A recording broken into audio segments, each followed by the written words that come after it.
where does play fit into all this? Because if we're not producing as much, do we have more time to play or to just be on Earth? And how do we be on Earth when we're playing in a way that's sustainable? You know? That's a great question, and I think, you know, I don't know that I would have brought this up separately, but it may be at the crux of everything. How do we enjoy our lives is another way of putting it. And we enjoy our lives when we play, when we're kind of being creative and having fun. Yeah. And, you know, there was a book in 1962 or 3 that was written by Walter Kerr.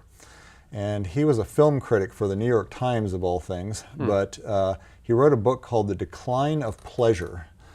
And it was a book that said that even at that time in American history, 50 years ago, that we were suffering from a decline of pleasure at the level of both the individual and the group. And the reason he attributed it to was that our culture had kind of absorbed the mentality of the Industrial Revolution, where, say, for instance, in the design of the assembly line, everything had to have its purpose, and it had to be efficient, and it had to always be working towards the maximum output.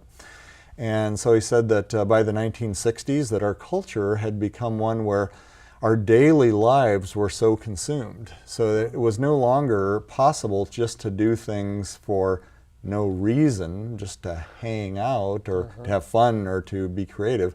It had to be towards the service of faster production. And that's amazing to think that it was 50 years ago. Yeah. He said that 2 things were lost. One at the level of the individual was contemplation, just the letting the mind play.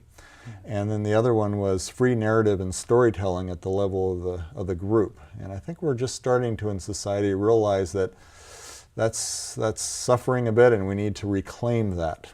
Right. Yeah. Reclaim just hanging out, and reclaim we've produced enough and we can stop now and do something else.